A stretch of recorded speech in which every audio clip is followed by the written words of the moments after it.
Ever wonder how your 401k balance stacks up? Maybe you peek at the number and think, hey, is this enough or am I behind? Or maybe you think, well, I'm doing pretty good.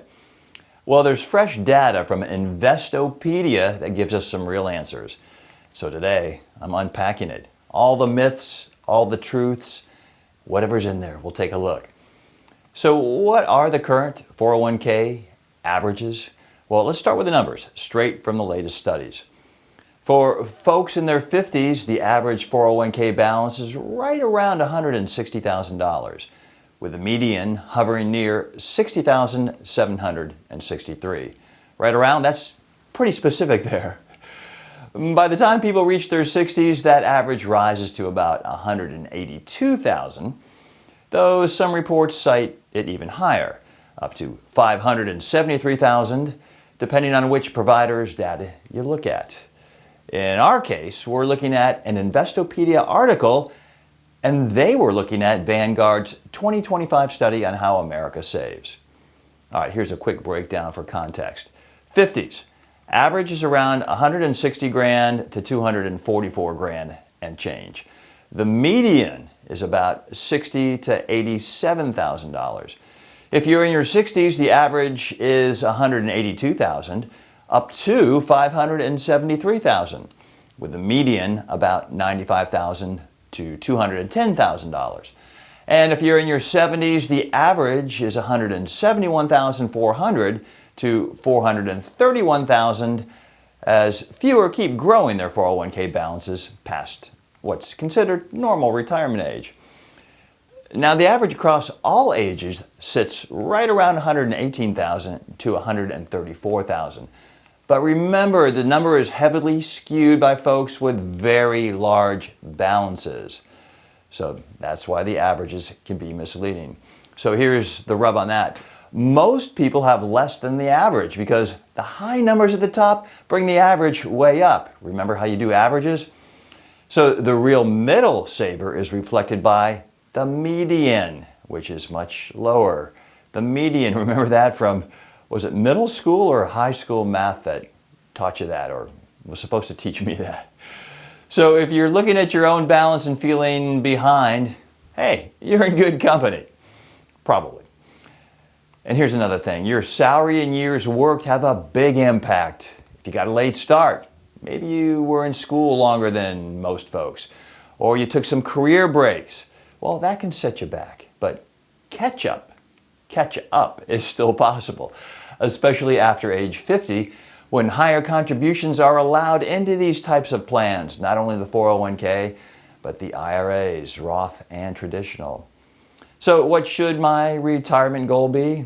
Well, the latest benchmark suggests aiming for 6 times your salary by age 50, 8 times by age 60, and as much as 10 times by age 67 for what they consider a comfortable retirement. Just a rule of thumb, your actual needs could be higher or lower depending on, your lifestyle, your health, and Social Security strategy. So why do your 50s and 60s matter the most, maybe? Something crucial. It's called the last lap. At least some people call it the last lap. The last lap to retirement, and it makes a huge difference. Most people ramp up their savings in their 50s and 60s as they wake up and realize, hey, you know what? I might be getting close. I better check this out and crank it up.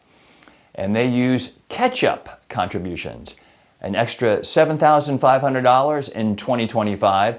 That'll give you that extra push into a larger nest egg on your final lap.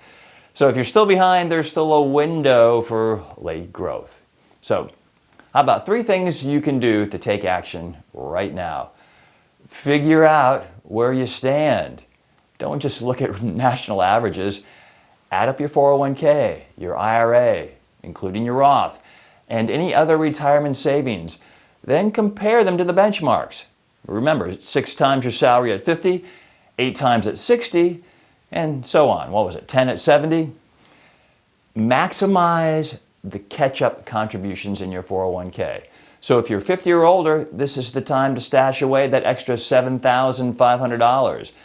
And for those in their early 60s, even higher. Super catch-up amounts can apply. Schedule those bigger contributions, especially if retirement is feeling impending. It's close by.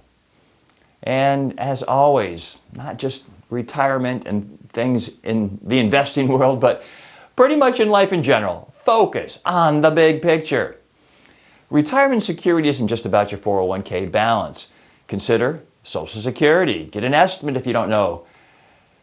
SSA.gov is where to go for that. How about a pension? Maybe you're one of the lucky few who still has pension income, or you expect that.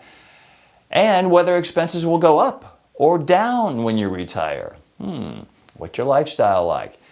If you're behind, well, no need to panic because that never does any good. There are strategies to stretch what you have, from delaying retirement, I like that one, to part-time work, I like that one too. Or adjusting your lifestyle. Yeah, may not like that one as much, but it does make sense.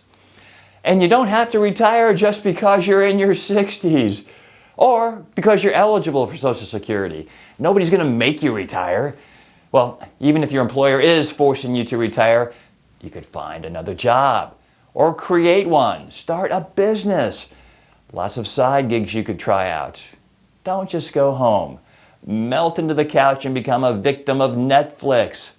That is a recipe for a decline in health and a trip to the funeral home. Plus, you're going to be bored out of your mind in 2 weeks' time. All right, your 401k is just one piece of the retirement puzzle.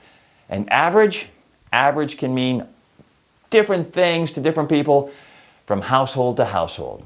So wherever you stand, comparing yourself to the median, not just the top savers, gives a better reality check.